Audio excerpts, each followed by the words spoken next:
সমন্বিত চিকিৎসা ব্যবস্থা বলতে আমরা ২ টা বিষয়কে মোটা দাগে আমরা ডিফাইন করতে পারি। একটা হইতেছে এখানে ফিজিক্যাল, মেন্টাল এবং স্পিরিচুয়াল এই ৩ টা বিষয়ের সমন্বয় হবে। আর ইসলামের আলোকে বলতে আমরা বুঝাইতেছি যে চিকিৎসা ব্যবস্থার ভিতরেও ইসলামের কিছু জিনিস বলার আছে। আমরা চিকিৎসকরা অনেক সময় মনে করি যে চিকিৎসার জন্য সবকিছুই জায়েজ বা চিকিৎসার জন্য সবকিছুই অ্যালাউড। বিষয়টা একদিক থেকে ঠিক আবার একদিক থেকে ভুল। আলহামদুলিল্লাহ আমাদের ইয়াসফিন হাসপাতালের যে হসপিটাল প্রেমিস সেটার কাজ চলছে এবং আমাদের প্রায় 70% এর মতো কাজ কমপ্লিট হয়েছে। আমাদের এখানে বিষয়গুলা শুধুমাত্র চিকিৎসা ব্যবস্থা না, হাসপাতালের ম্যানেজমেন্ট, হাসপাতালের ফিন্যান্স, হাসপাতালের ইনভেস্টমেন্ট সমস্ত কিছু যেন ইসলামের আলোকে পরিচালিত হয় তার জন্য এখানে আমরা স্পেশালাইজড বোর্ড ফরমেশন করতেছি। যে ইসলাম কখন কোনটা করা যাবে আর কখন কোনটা করা যাবে না সেটা বলার পাশাপাশি এক্সট্রিম ডায়ার নিড যখন তৈরি হয় ওই এক্সট্রিম ডায়ার নিড কন্ডিশনে এটাকে কিভাবে মিনিমাইজ করা যায় বা তখন কিভাবে এটাকে উপস্থাপন করা যায় বা তখন সেটা রুলিংসটা কি হবে সেই ব্যাপারেও গাইডলাইন দেয়। আমাদের যখন অ্যানেস্থেসিওলজি যখন অ্যানেস্থেসিয়া দেন তখন যে বিষয়টা হয় যে তিনি পুরা কামিজটাকে উপরের দিকে তুলে দেন এবং তাতে করে একটা অনেক বড় একটা অংশ এক্সপোজড হয়ে যায়, আনকভার্ড হয়ে যায়। আমি যখন শরিয়া হাসপাতাল ভিজিটে গেছিলাম ইন্দোনেশিয়া এবং মালয়েশিয়াতে তখন আসলে আমি এই ধরনের স্পেশালাইজড ওটি গাউন যেটা স্পাইনাল অ্যানেস্থেসিয়ার জন্য তৈরি করা হয়েছে আমি এইগুলা দেখে এসেছি এবং ইন্দোনেশিয়াতে এখন প্রায় ৮০টার মতো হসপিটাল আছে যেখানে শরিয়া যে রুলস এন্ড রেগুলেশনস আছে, প্রটোকল আছে সেগুলোকে মেইনটেইন করা হয়। এটা একটা বার্নিং কোয়েশ্চেন। আমরা যখন আমাদের ইয়াসফিন হসপিটালে ডক্টর নিয়োগের ব্যাপারে কথা বলতেছি, ইসলাম তো প্রয়োজনের ক্ষেত্রে মেলদের কাছে চিকিৎসা নেওয়ার ক্ষেত্রে অনুমতি দেয়। তাহলে আমরা কেন ফিমেল অনলি হসপিটাল বা এরকম কথা বলতেছি? কিন্তু বর্তমানে চিকিৎসা ব্যবস্থাটা যে পরিমাণ কমপ্লিকেটেড এবং যে পরিমাণ ফিজিক্যাল এক্সামিনেশন বেসড হয়ে গেছে সেখানে আসলে মেলদের কাছে চিকিৎসা নেওয়াটা এখন অনেকটা বিব্রতকর অবস্থা তৈরি করে। তো এই অবস্থায় আসলে সিস্টেমটাকে আমরা কিভাবে ইসলামের সাথে আরো অ্যালাইন করা যায় সেটা নিয়ে আমরা গবেষণা করতেছি, আমরা কাজ করতেছি এবং সেইটার একটা টেস্টিং ফিল্ড আমাদের জন্য ইয়াসফিন হসপিটাল। ন্যাচারাল বার্থ বলতে বুঝাইতেছি আমরা যে একটা মা তিনি জন্ম ধারণের শুরু থেকে শেষ পর্যন্ত এমন একটা প্রসেসের ভিতর দিয়ে যাবেন যাতে করে তার এই গর্ভধারণটা সেটা তার বডি ফিজিওলজিক্যালি একটা ন্যাচারাল প্রসেস হিসেবে নিবে। এটাতে আমাদের ভিতর একটা স্পিরিচুয়াল আইডেন্টিটি আছে এবং সেই স্পিরিচুয়াল আইডেন্টিটির সাথে আমাদের সাইকিয়াট্রি, সাইকোলজি এই বিষয়গুলা খুব বেশি পরিমাণ ইন্টারকানেক্টেড। যখন সে তার পারপাস ভুলে যায় যে হোয়াই হি ইজ ক্রিয়েটেড তখন সে আসলে একটা উদ্দেশ্যহীন জীবন যাপন করতে থাকে। আসসালামু আলাইকুম। সবাইকে স্বাগতম আমাদের নতুন একটি পডকাস্টের নতুন এপিসোডে। এখানে আমরা আলোচনা করব এমন কিছু জিনিস নিয়ে যা আসলেই আমাদের জানা প্রয়োজন, যা নিয়ে আসলেই আমাদের কথা বলা প্রয়োজন। কিন্তু সামহাউ আমরা এই জিনিসগুলা সম্পর্কে কারো থেকে আলাপ আলোচনা পাচ্ছি না বা যতটুকু পাচ্ছি সেইটা প্রয়োজনের তুলনায় অপ্রতুল। আমরা দীর্ঘদিন থেকে ফেসবুকে এবং বিভিন্ন সোশ্যাল প্ল্যাটফর্মে বিভিন্ন মেডিকেল কলেজগুলাতে মেডিকেল স্টুডেন্টদের মধ্যে এবং ডাক্তারদের মধ্যে একটা আলাপ আলোচনা দেখেছি বিগত দিনে। আ ফিক অফ মেডিসিন, শরিয়া ভিত্তিক মেডিকেল ব্যবস্থাপনা, বোনস ব্যাংক, ইসলামের আলোকে চিকিৎসা ব্যবস্থা। সো এই জিনিসগুলা নিয়ে আমাদের বিভিন্ন কোয়েরি তৈরি হয়েছে এবং আমরা তারই ধারাবাহিকতায় কিছুদিন আগে আমরা বাংলাদেশে একটা নতুন উদ্যোগ লক্ষ্য করেছি, শরিয়া ভিত্তিক হসপিটাল। যদিও ইতিপূর্বে আমরা ইসলামী ব্যাংক বা শরিয়া ভিত্তিক অন্যান্য জিনিসের ব্যাপারে আলাপ আলোচনা শুনলেও শরিয়া ভিত্তিক হসপিটাল এইটা আমাদের পার্সপেক্টিভে নতুন একটা জিনিস। সো এইসব বিষয় নিয়ে আমাদের অনেক কিছু জানার আছে এবং আপনাদেরকে অনেক কিছু জানানোর আছে। এইসব বিষয় নিয়ে আলোচনা করার জন্য আজকে আমাদের সাথে উপস্থিত আছেন ডাক্তার শরীফুল ইসলাম। ভাই ডাক্তার হওয়ার পাশাপাশি MPH in hospital management, MS in clinical and counselling psychology এবং সবথেকে ইন্টারেস্টিং যে জিনিসটা আমার কাছে ভাইয়ের diploma in medical jurisprudent and Islamic psychology. আমরা যে ইনিশিয়েটিভ নিয়ে কথা বলতেছি তারই একটা ইনিশিয়েটিভ ইয়াসফিন হসপিটাল। ইয়াসফিন হসপিটালে ভাই ম্যানেজিং ডিরেক্টর হিসেবে আছেন। ভাই আপনাকে আমাদের পডকাস্টে স্বাগতম। আসসালামু আলাইকুম ওয়া রাহমাতুল্লাহ। জি, জাযাকাল্লাহ খাইরান। ওয়ালাইকুম আসসালাম ওয়া রাহমাতুল্লাহ। ভাই কেমন আছেন? আলহামদুলিল্লাহ ভালো আছি।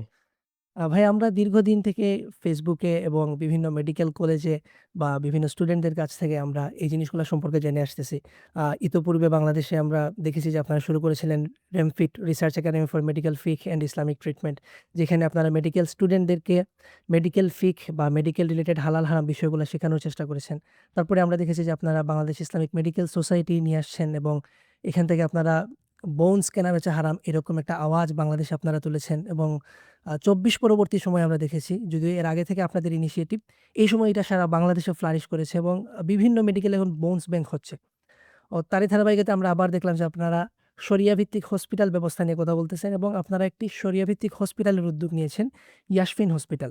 এই ইসলামের আলোকে সমন্বিত চিকিৎসা ব্যবস্থা এই লাইনটার তাৎপর্য যদি একটু বলেন? জাযাকাল্লাহ খাইরান। আ অনেক লম্বা ইন্ট্রোডাকশনের জন্য। তো আসলে আমরা ইসলামের আলোকে সমন্বিত চিকিৎসা ব্যবস্থা বলতে যা বুঝাচ্ছি যে আমাদের আম ইসলাম একটা পরিপূর্ণ জীবন ব্যবস্থা। ইসলামের প্রত্যেকটা বিষয়ে একটা নির্দেশনা আছে। আমি আমার ব্যবসা কিভাবে করব, আমি কিভাবে আমার জীবন যাপন করব এবং আল্লাহ সুবহানাহু ওয়া তাআলা পবিত্র কোরআনে ইসলামকে একটা দ্বীন হিসেবে উপস্থাপন করছেন। দ্বীন শব্দটার অর্থ হইতেছে জীবন ব্যবস্থা। এটাকে আমরা অনেক সময় আমরা সংক্ষিপ্তভাবে বলতে চাই যে রিলিজিয়ন বা ধর্ম। তো কিন্তু ইসলামে যে ইসলামের যে মৌলিক আম ব্যবস্থাপনা বা ইসলামের যে মৌলিক উপস্থাপনা, সেটাতে একটা মানুষের প্রাত্যহিক জীবন ব্যবস্থা থেকে শুরু করে, জীবনাচরণ থেকে শুরু করে ব্যবসায়িক, পারিবারিক এবং সমস্ত কিছু কভার করে। তো আমরা বিভিন্ন ধরনের ইসলামিক ইনিশিয়েটিভ দেখতেছি। তার মধ্যে সবথেকে জনপ্রিয় যেটা সেটা হচ্ছে ইসলামিক ফিন্যান্স এবং ইসলামিক ব্যাংকিং সিস্টেম। আ ইসলামিক ফিন্যান্স এবং ইসলামিক ব্যাংকিং সিস্টেম যখন ১ম এ শুরু হয় আমাদের ম্যা দেশে এবং সারা ওয়ার্লড ওয়াইড, তখনও অনেকে চিন্তা করছিলেন যে এটা একটা নতুন একটা আইডিওলজি, নতুন একটা আইডিয়া। কিন্তু আসলে তা না। ইসলাম যখন আল্লাহ রাসূল সাল্লাল্লাহু আলাইহি সাল্লামের উপরে আম নাজিল আবর্তন হয়, ঠিক তখন থেকেই আমাদের সার্বিক ব্যবস্থাপনাটা কিরকম হওয়া দরকার সেটার ব্যাপারে ক্লিয়ার ডিরেকশন ছিল। ঠিক একইভাবে আমাদের যে স্বাস্থ্য ব্যবস্থা, চিকিৎসা ব্যবস্থা, চিকিৎসা দেওয়া এবং নেওয়ার পদ্ধতি, এই সমস্ত বিষয়গুলাতেও আসলে ইসলামের একটা কিছু বলার আছে এবং ইসলামের বেশ কিছু ক্লিয়ার কাট ডিরেকশন আছে।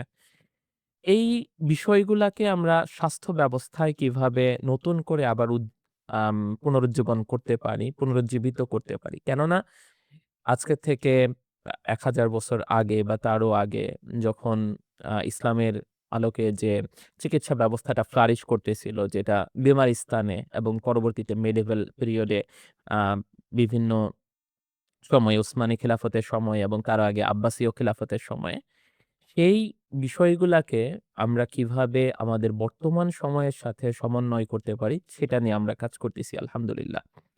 আর সমন্বিত চিকিৎসা ব্যবস্থা বলতে আসলে আমরা কি বুঝাইতেছি? সমন্বিত চিকিৎসা ব্যবস্থা বলতে আমরা বুঝাচ্ছি, এখানে শুধুমাত্র আমাদের যে আ ফিজিক্যাল হেলথ এর যে বিষয়টা, এইটা প্রাধান্য পাবে না। রেদার দ্যান এখানে ফিজিক্যাল, মেন্টাল, স্পিরিচুয়াল সমস্ত বিষয়কে আমরা সমানভাবে প্রাধান্য দিব।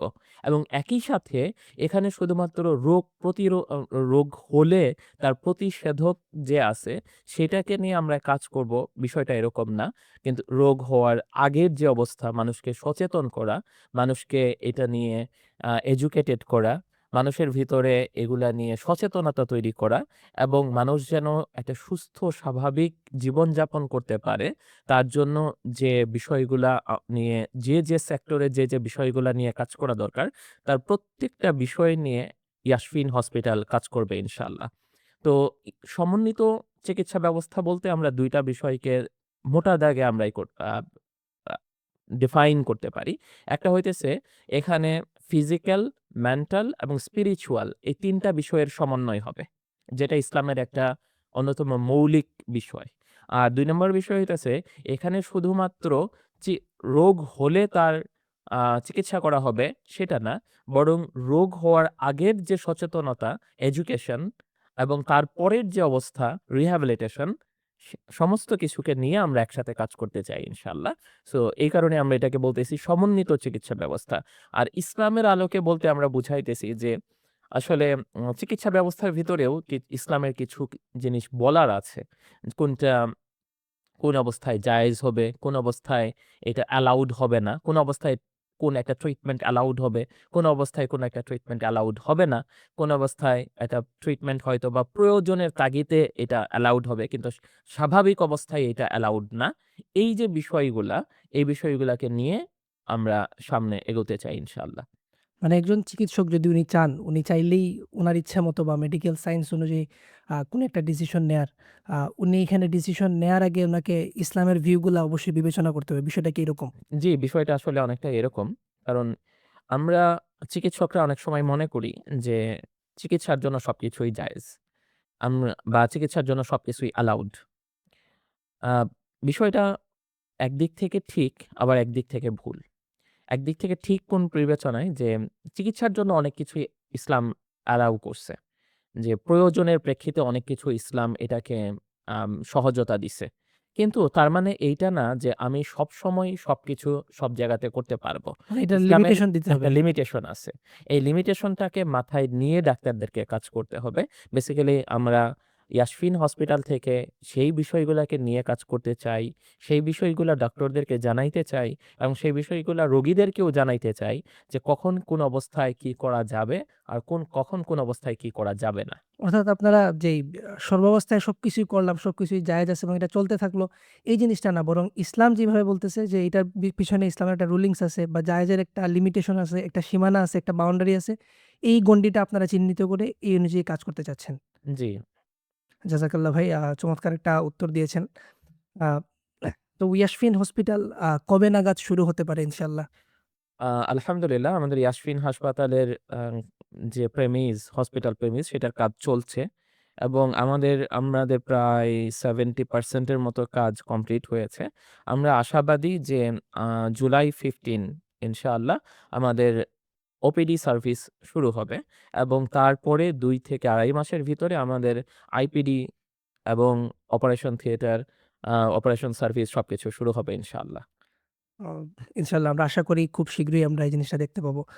আপনার কথায় বা প্রিভিয়াস যে অ্যান্সারটা দিয়েছেন আমাদের সমন্বিত স্বাস্থ্য ইসলামের আলোকে, এখান থেকে আমরা মোটামুটি একটা জিনিস বুঝতে পারতেছি যে এই হসপিটালটা কেন ডিফারেন্ট। আ আপনাদের সার্ভিসগুলা আসলে কি, কি হবে? শুরুতে আমাদের ওপিডি সার্ভিস এবং আইপিডি সার্ভিস যেটা আমরা শুরু করতে যাচ্ছি ইনশাআল্লাহ। এখানে আম আইপিডি সার্ভিসের ভিতরে আমাদের ইনডোর সার্ভিসের ভিতরে শুধুমাত্র স্পেশালাইজড গাইনি ডিপার্টমেন্ট থাকবে এবং কিছু ক্ষেত্রে আমরা অন রিকোয়েস্ট আমরা ফিমেল সার্জারিকে আমরা আ অ্যালাউ করব ইনশাআল্লাহ। আর এখানে গাইনি ডিপার্টমেন্টের ভিতরে যে নরমাল ডেলিভারি, ন্যাচারাল ডেলিভারি, প্রয়োজনের ক্ষেত্রে সিজারিয়ান সেকশন এবং আ প্রয়োজনের ক্ষেত্রে যে গাইনোকোলজিক্যাল যে প্রসিডিওর গুলা প্রয়োজন যেমন ল্যাপারোস্কোপিক এবং অন্যান্য এই বিষয়গুলা থাকবে। এবং আ সবথেকে আ গুরুত্বপূর্ণ যে বিষয়টা আমাদের এই আইপিডি ডিপার্টমেন্ট যেটা এটা টোটালি ফিমেল আম ওরিয়েন্টেড। মানে এখানে আমরা আমাদের রোগী ভর্তি থেকে শুরু করে অপারেশন এবং বাকি সবকিছু এগুলা সবকিছুই ফিমেল ওরিয়েন্টেড হবে। শুধুমাত্র ফিমেল অনলি সার্ভিস ইনশাআল্লাহ। আর ওপিডি সার্ভিসের যে আউটডোর সার্ভিসটা আমরা চালু করতেছি সেখানে ২ টা ডিপার্টমেন্ট থাকবে। স্পেশালাইজড ২ টা ডিপার্টমেন্ট সাথে আরো কিছু আউটডোর সার্ভিসেস। একটা হচ্ছে specialised psychiatry and Islamic psychology বা ইসলামিক সাইকোথেরাপি। এইটা একটা স্পেশালাইজড ডিপার্টমেন্ট। এটার ভিতরে আমাদের মেল সাইকিয়াট্রিস্ট থাকবে, female psychiatrist, male psychologist, female psychologist, uh psychotherapist and রুকিয়া অ্যান্ড হিজামা ইনশাআল্লাহ। আর অপরদিকে আমাদের যে আ ফিমেল সেগমেন্ট যেটা থাকবে সেখানে অনলি ফিমেল যেটা সেখানে gynaecology, ultrasonography, uh fem uh female medicine, female surgery, uh nutrition, uh gynae, endocrinology এবং অন্যান্য বিষয়গুলা থাকবে। আমরা গাইনি একটা ফুল ডিপার্টমেন্ট মানে একটা সমন্বিত একটা ডিপার্টমেন্ট তৈরি করতে চাচ্ছি যেখানে গাইনোকোলজিস্ট থাকবে, ফিমেল গাইনি এন্ডোক্রাইনোলজিস্ট থাকবে এবং গাইনি অনকোলজিস্ট থাকবে, পেলভিক সার্জন থাকবেন ইনশাআল্লাহ। সো সবকিছু মিলিয়ে যাতে করে আমাদের এই সেন্টারে গাইনি রিলেটেড যত বিষয় আছে, সেই বিষয়গুলাকে আমরা এখান থেকে ওয়ান স্টপ সার্ভিস দিতে পারি। এর সাথে আমাদের female surgeon, female medicine specialist, cardiologist আমরা তারা টাইম মানে আ এ সে স্কেডিউল মেইনটেইন করে তারা এখানে সার্ভিস প্রোভাইড করবে ইনশাআল্লাহ। অনেক সময় তো দেখা যায় যে মহিলা যেই রোগী যারা আছেন, মুসলমান মহিলা রোগী ছাড়াও অন্যান্য ধর্মাবলম্বী মহিলা রোগীরা থাকেন, যারা এরকম ফিমেল বেসড একটা এনভায়রনমেন্ট চান।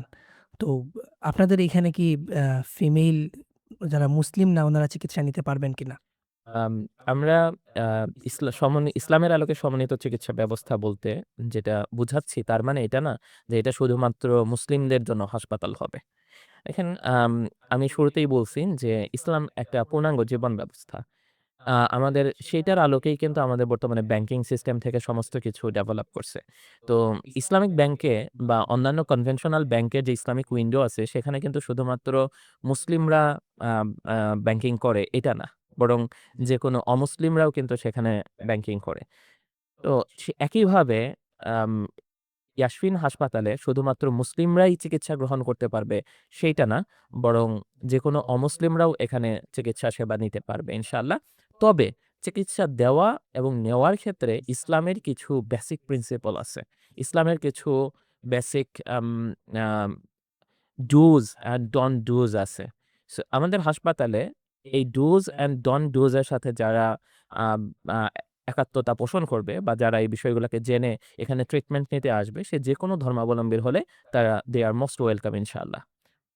অন্য ধর্মাবলম্বীদের কি আপনার হিজাব নিকাব করে আসতে হবে নাকি? আ বিষয়টা আসলে এরকম না যে অন্য ধর্মাবলম্বী আসলেই তাদেরকে হিজাব নিকাব পরে আসতে হবে।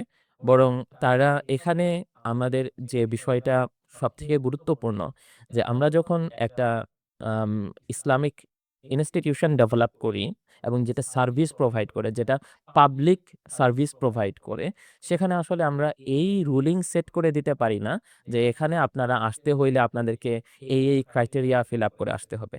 আসলে এই যে ইসলামিক যে ব্যবস্থাপনাটা, এটা আসলে কাদের জন্য ফিক্স করা হয়? এটা হইতেছে ওই প্রতিষ্ঠানের যে সমস্ত কর্মকর্তা, কর্মচারী এবং ওই প্রতিষ্ঠানের যারা সার্ভিস প্রোভাইডার আছেন, তাদের জন্য একটা নির্ধারিত প্রটোকল ডেভেলপ করা হয়। তাদের একটা নির্দিষ্ট ড্রেস কোড আছে, তাদের একটা নির্দিষ্ট সার্ভিস রুলস অ্যান্ড রেগুলেশনস আছে, তাদের একটা নির্দিষ্ট সার্ভিস গাইডলাইন আছে এবং প্রটোকল আছে।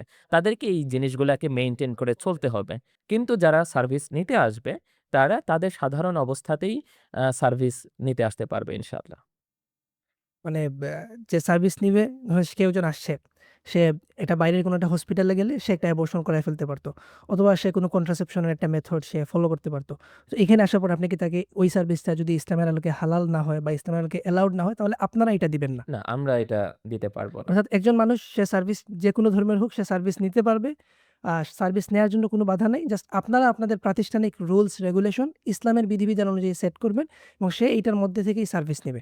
জি, আমাদের হাসপাতালের আপাতত যে মূল বিষয়টা সেটাকে আমরা ২ টা ভাগে ভাগ করতে পারি। একটা হইতেছে যে হাসপাতালে ইসলামিক যে রুলস অ্যান্ড রেগুলেশনস আছে এইটা একটা বিষয়। আর ২ নাম্বার বিষয় হইতেছে এখানে ফিমেলদের যে ডিগনিটি, ফিমেলদের যে পর্দার বিষয়টা আ আ পর্দার বিষয়টা আছে, তাদের যে কভারিংস এর বিষয়টা আছে, এই বিষয়গুলাকে মেইনটেইন করে আ সার্ভিস প্রোভাইড করা।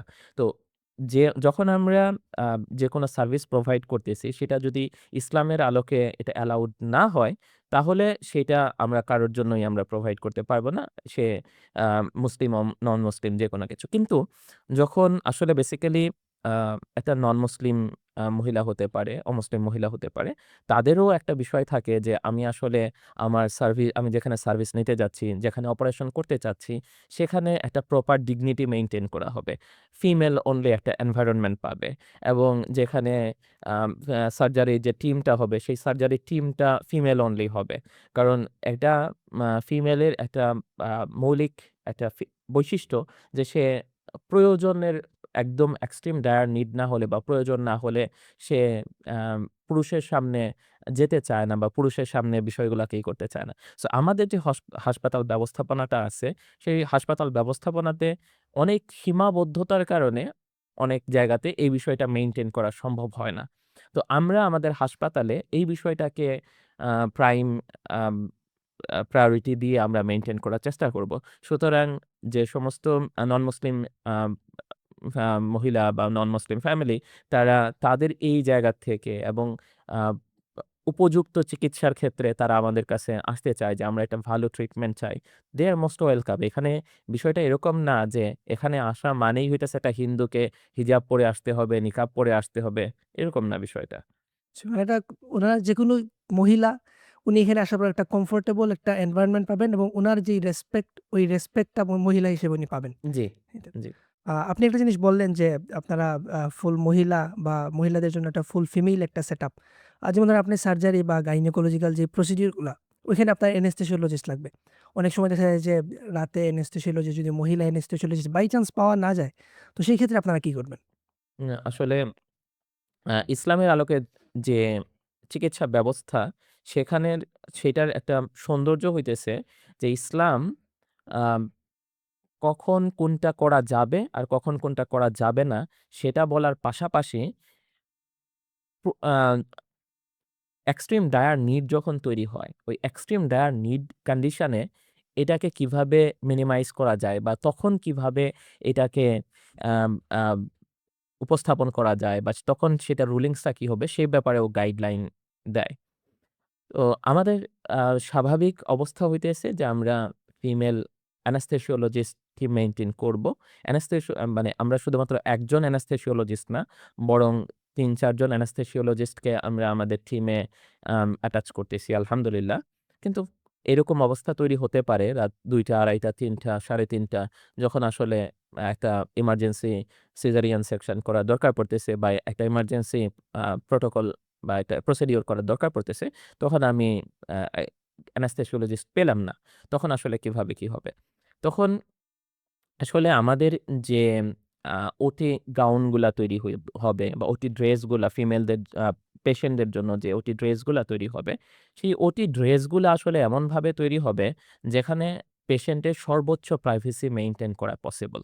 যেমন আমাদের এখন যে ওটি ড্রেসগুলা থাকে, সেই ওটি ড্রেসগুলার ২ টা পার্ট থাকে। একটা হইতেছে আপার পার্ট বডিতে যেটা আমরা আ টপ কামিজের মতো করে বলতে পারি। আর নিচে হইতেছে একটা সালোয়ারের মতো, পাজামার মতো একটা ব্যবস্থা থাকে। কিন্তু আমাদের যখন অ্যানেসথেসিয়া দেওয়া হয়, অ্যানেসথেসিওলজি যখন অ্যানেসথেসিয়া দেন, তখন যে বিষয়টা হয় যে তিনি পুরা কামিজটাকে উপরের দিকে তুলে দেন এবং তাতে করে একটা অনেক বড় একটা অংশ এক্সপোজড হয়ে যায়, আনকভারড হয়ে যায়। তাতে করে যে শরিয়ার যে নির্ধারিত অংশটা আছে যেটা আমি এক্সপোজ করতে পারি সেটা ভায়োলেট হয়। সো আমরা আসলে কিভাবে করতেছি? আমাদের যে ওটি গাউনটা থাকবে বা ওটি ড্রেসটা থাকবে সেখানে আমরা যেখানে আ অ্যানাসথেসিয়া দেওয়া দরকার, ঠিক সেই জায়গাটাতে আমরা একটা ছোট্ট পকেট তৈরি করব। তাতে করে কি হবে? তার পুরা অংশটা কাভার থাকবে। যেখানে যেই জায়গাতে অ্যানাসথেসিয়া দেওয়া হয়, সেটা তো খুবই ছোট্ট একটা জায়গা। কিন্তু ওইটাতে আমরা অ্যান্টিসেপটিক সলিউশন দিয়ে ওটাকে পরিষ্কার করতে হয়। তখন যতটুকু দরকার ততটুকু করবে এবং এই কাজটা কে করবে? এই কাজটা ফিমেল নার্স করবে অথবা ফিমেল ওটি অ্যাসিস্ট্যান্ট যিনি আছেন তিনি করবেন।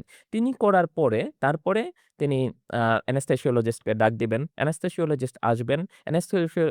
মেল অ্যানাস্থেসিওলজিস্ট তখন তিনি শুধুমাত্র ওইখানে অ্যানাস্থেসিয়াটা পুশ করবেন। এরপরে ফিমেল যে অ্যাসিস্ট্যান্টরা আছে তাকে তার মতো করে শোয়ায় দিবেন এবং তারপরে তাকে একটা পর্দা দিয়ে দেওয়া যাতে মেল অ্যানাস্থেসিওলজিস্ট তার শুধুমাত্র আপার অংশটা দেখতে পারে এবং সেইখানেও আমরা কিভাবে ফিমেলকে কাভার করে দেওয়া যায় বা তাকে তার পর্দাটা মেইনটেইন করা যায় সেটা মেইনটেইন হবে।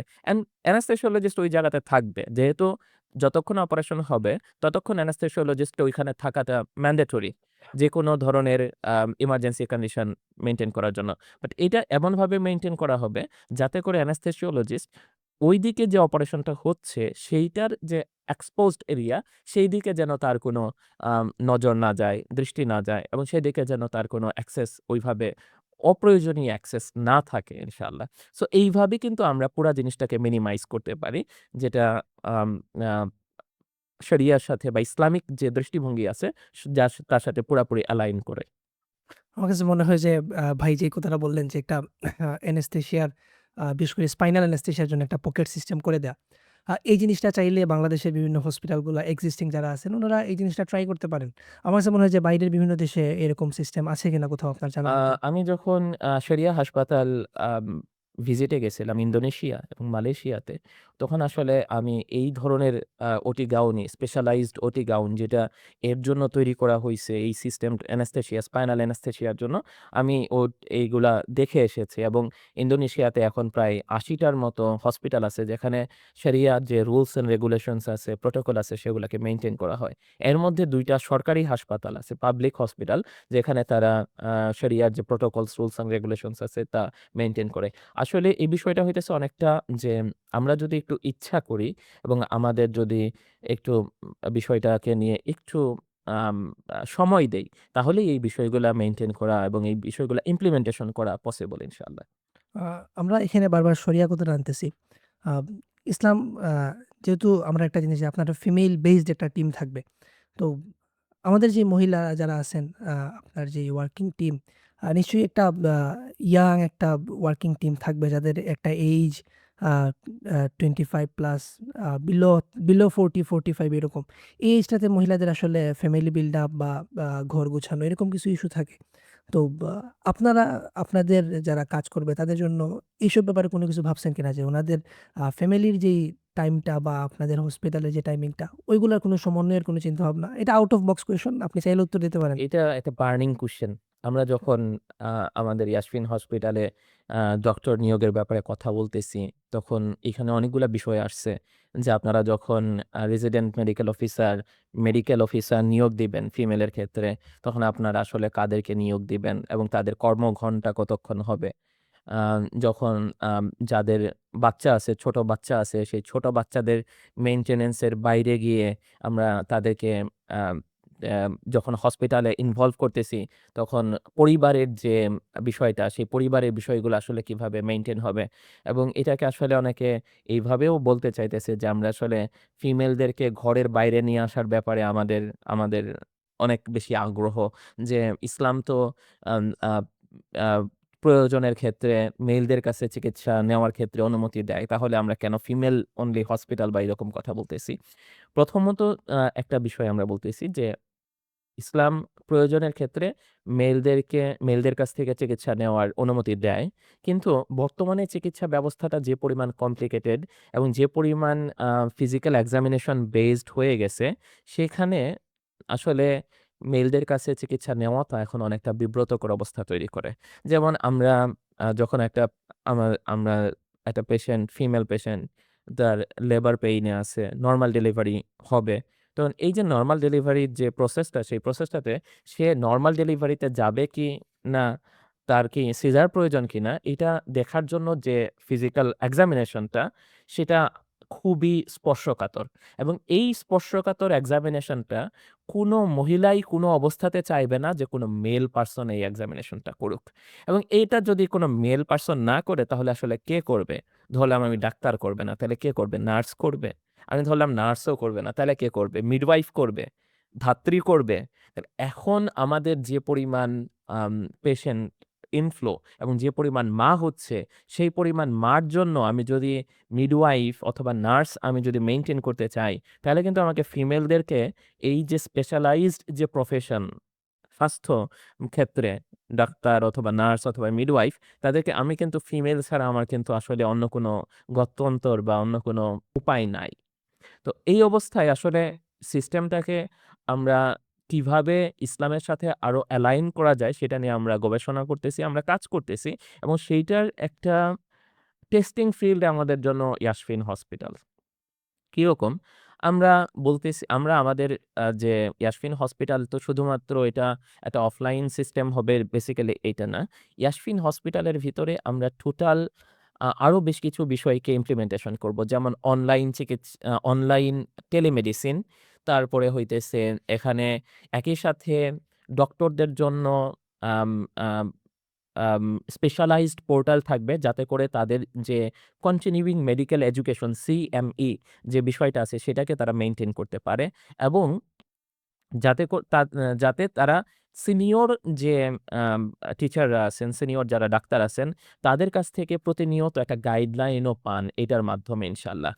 তো আমাদের মূল যে থিম, সেই থিমটা হইতেছে আমরা কিভাবে 25 ইয়ার্স টু 40 ইয়ার্স একটা ফিমেলকে তার ফ্যামিলি এনগেজমেন্ট এ খুব বেশি পরিমাণ রাখতে পারি।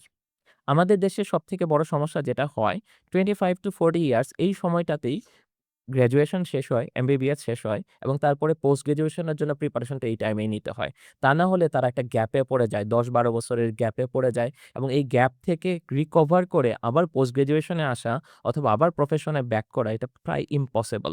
তো আমাদের টার্গেট হইতেছে যে আমরা আমাদের ইয়াসফিন হসপিটালে 40 প্লাস ইয়ার্স যারা আছেন, যাদের বাচ্চারা অলরেডি বড় হয়ে গেছে এবং যারা এখন একটা ফ্রি টাইম কাটাইতেছেন মোটামুটিভাবে একটু রিল্যাক্স টাইম, তাদেরকে আমাদের হসপিটাল ব্যবস্থাপনার সাথে আমরা কিভাবে এনগেজ করতে পারি। এবং একই সাথে যখন একটা ফিমেল 25 ইয়ার্স টু 40 ইয়ার্সে থাকবে, যখন তিনি বাসায় অবস্থান করবেন, তার বাচ্চাদেরকে বাচ্চার তারবিয়া, বাচ্চার নার্চারিং করবেন, তখন তিনি যেন একটা গ্যাপের ভিতরে না পড়ে যান, তার জন্য তার কন্টিনিউইং মেডিকেল এডুকেশন প্রোগ্রামটা কিভাবে আমরা করতে পারি, সেটা নিয়েও আমরা কাজ করতেছি।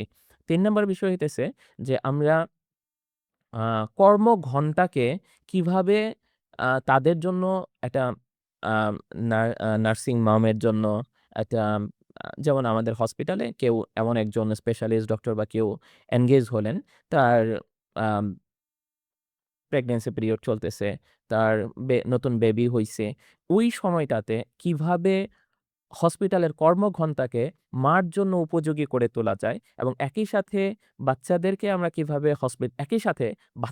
কিভাবে আমরা হসপিটালের সাথে এনগেজ করতে পারি ছোট অবস্থা থেকেই ২ বছর, ২.৫ বছর থেকে, যাতে করে তারা একটা বেবি কেয়ার সেন্টার পায় এবং এই বিষয়গুলা মেইনটেইন হয়। এই বিষয়গুলা নিয়েও আমরা কাজ করতেছি আলহামদুলিল্লাহ। তো আমরা এখানে একটা জিনিস দেখতেছি যে আপনারা বলছেন ইসলামের আলোকে সমন্বিত চিকিৎসা ব্যবস্থা। তো ইসলামের আলোকে এই জিনিসটা কে মেইনটেইন করবে? আপনি তো ডাক্তার। আচ্ছা, ইসলামের আলোকে আপনার এই জিনিসগুলা মেইনটেইন হবে কিভাবে? আচ্ছা। আ এটা চমৎকার প্রশ্ন এবং গুরুত্বপূর্ণ প্রশ্ন। তো আমাদের এখানে বিষয়গুলা চিকিৎসা ব্যবস্থা এবং টোটাল ম্যানেজমেন্ট, শুধুমাত্র চিকিৎসা ব্যবস্থা না। এটা হাসপাতালের ম্যানেজমেন্ট, হাসপাতালের ফিন্যান্স, হাসপাতালের ইনভেস্টমেন্ট, সমস্ত কিছু যেন ইসলামের আলোকে পরিচালিত হয়, তার জন্য এখানে আমরা স্পেশালাইজড বোর্ড ফরমেশন করতেছি। এবং এই স্পেশালাইজড বোর্ডে আলহামদুলিল্লাহ আমাদের ৩ ক্যাটেগরির পিপল আছেন। একটা ক্যাটেগরির পিপল হইতেছে যারা ডাক্তার এবং যাদের ইসলামিক মেডিকেল এথিক্স এর উপরে ডিগ্রি আছে বাইরের থেকে বা বাংলাদেশ থেকে। যেমন আমাদের প্রামফিট রিসার্চ একাডেমি ফর মেডিকেল ফিক অ্যান্ড ইসলামিক ট্রিটমেন্ট আমাদের ফিক অফ মেডিসিন কোর্স পরিচালনা করতেছে। যেটার মূল উদ্দেশ্য হইতেছে একজন ডক্টরকে আ আ ইসলামের আলোকে যে চিকিৎসা পদ্ধতি, সেই চিকিৎসা পদ্ধতি এবং প্রসিডিউর এবং রুলস অ্যান্ড রেগুলেশনস এর ব্যাপারে তাদেরকে এডুকেটেড করা। ২ নম্বর হইতেছে যারা একই সাথে ডাক্তার এবং তারা ট্র্যাডিশনাল আলেম। মানে তারা হয় মুফতি অথবা মাওলানা। তো আলহামদুলিল্লাহ আমাদের টিমে এখন পর্যন্ত এরকম প্রায় ৮ জন মেম্বার আছেন যারা হাফেজ, মাওলানা, মুফতি এবং যারা আগামী ১ থেকে ২ বছরের মধ্যে ডাক্তার হয়ে যাবেন। তার মানে তারা এখন ফাইনাল ইয়ার অথবা 4th ইয়ার স্টুডেন্ট হিসেবে আছেন। আর এরকমও আছেন যারা ডাক্তার হয়ে গেছেন আগামী ১ থেকে ২ বছরের মধ্যে, যারা মাওলানা হয়ে যাবেন ইনশাআল্লাহ। আর একই সাথে আমাদের একটা আমরা আম শরিয়া অ্যাডভাইজারি অ্যান্ড রিসার্চ কাউন্সিল এসএআরসি মুফতি মাসুম বিল্লাহ হাফিজাহুল্লাহ এর নেতৃত্বে আ প্রতিষ্ঠিত একটা প্রতিষ্ঠান, যারা বিভিন্ন বিষয়ে শরিয়া আ অ্যাডভাইজারি এবং শরিয়া আ পরামর্শ দিয়ে থাকেন। আমরা তাদের সাথেও চুক্তিবদ্ধ হয়েছি যাতে করে সেই টিম আমাদের হাসপাতালকে আ ইসলামিক যে রুলস অ্যান্ড রেগুলেশনস আছে চিকিৎসা ব্যবস্থাপনার ক্ষেত্রে, হাসপাতাল ম্যানেজমেন্টের ক্ষেত্রে, ফিন্যান্সের ক্ষেত্রে, ইনভেস্টমেন্টের ক্ষেত্রে সমস্ত কিছুকে যেন ওইভাবে মেইনটেইন করা হয় ইনশাআল্লাহ। আচ্ছা, আপনি এখানে একটা জিনিস নিয়ে আসছেন যে ন্যাচারাল বার্থ, আবার বলছেন যে নরমাল ডেলিভারি। ন্যাচারাল বার্থ আর নরমাল ডেলিভারির মধ্যে আসলে কি বুঝাইতে চাইতেছেন? এটার কোনো পার্থক্য আছে কিনা? আবার আরেকটা জিনিস আপনি প্রয়োজনের সাপেক্ষে সিজার করার ব্যাপারে বলতেছেন। মানে আপনাদের হসপিটালে, ইয়াসফিন হসপিটালে এখানে সিজারিয়ান সেকশনও অপারেশন হবে। এখানে এপিসিওটমি দেয়ার একটা বিষয় থাকে নরমাল ডেলিভারির ক্ষেত্রে। তো এই জিনিসগুলো আপনারা করবেন কিনা বা এই হসপিটালে এই জিনিসটা মেইনটেইন হবে কিনা? কিভাবে কি হবে? ওকে। সো আসলে আ বর্তমানে একটা বিষয় খুব আম প্রাধান্য পাচ্ছে, গুরুত্ব পাচ্ছে যে যেকোনো প্রসিডিউর অথবা যেকোনো যে ফিজিওলজিক্যাল যে প্রসিডিউর গুলা আছে, সেই প্রসিডিউর গুলাকে আমরা আমাদের যে নরমাল ন্যাচারাল যে বডি রেসপন্স, সেই বডি রেসপন্সকে প্রাধান্য দিয়ে আমরা এটাকে কিভাবে প্রসিড করতে পারি। তো আমরা এমবিবিএস পর্যায়ে যে অ্যাম নরমাল ডেলিভারির যে প্রসিডিউরটা, সেই প্রসিডিউরটা আসলে অনেক ক্ষেত্রে দেখা যায় যে এটা বিভিন্ন ধরনের ইন্সট্রুমেন্টাল এবং বিভিন্ন ধরনের আরো বেশ কিছু বিষয়ের উপরে নির্ভরশীল। বিভিন্ন মেডিকেশনের উপরে নির্ভরশীল, বিভিন্ন আম উম হরমোনাল এবং বাকি জিনিসের উপরে নির্ভরশীল। ন্যাচারাল বার্থ বলতে বুঝাইতেছি আমরা যে একটা মা তিনি জন্ম ধারণের শুরু থেকে শেষ পর্যন্ত এমন একটা প্রসেসের ভিতর দিয়ে যাবেন যাতে করে তার এই যে গর্ভধারণটা সেটা তার বডি ফিজিওলজিক্যালি একটা ন্যাচারাল প্রসেস হিসেবে নিবে। এবং সেকেন্ডলি যখন লেবারের সময় আসবে, উপযুক্ত সময় আসবে, তো এই লেবার পিরিয়ডটা একটা লম্বা পিরিয়ড হয়। কোনো ক্ষেত্রে ২ ঘন্টা, ৪ ঘন্টা, ৬ ঘন্টা, ৮ ঘন্টা, কোনো ক্ষেত্রে ২ দিন বা ৩ দিন। তখন এই টোটাল প্রসেসটা আমাদের নরমাল হসপিটাল সিস্টেমে যেভাবে মেইনটেইন করা হয় যে টোটাল সিস্টেমটাকেই তখন মনে করা হয় যে রোগী একটা আম আম অ্যাবনরমাল কন্ডিশনে আছে এবং তাকে মেডিকেলি যতভাবে সম্ভব তাকে ইয়া আম ইকুইপড করা হবে যাতে করে এই ডেলিভারিটা ন ন আ প্রসিড করে।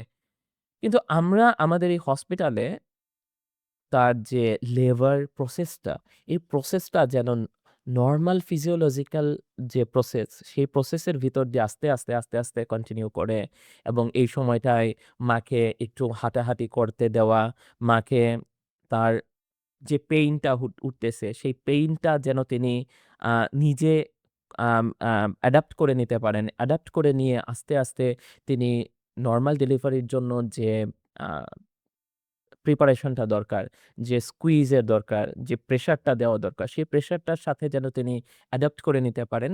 তার জন্য তাকে ফিজিক্যালি, মেন্টালি প্রিপেয়ার করা এবং সেইভাবে ডেলিভারি প্রসেসটাকে প্রসিড করা। এটাই হইতেছে আমাদের ন্যাচারাল ডেলিভারির মৌলিক উদ্দেশ্য।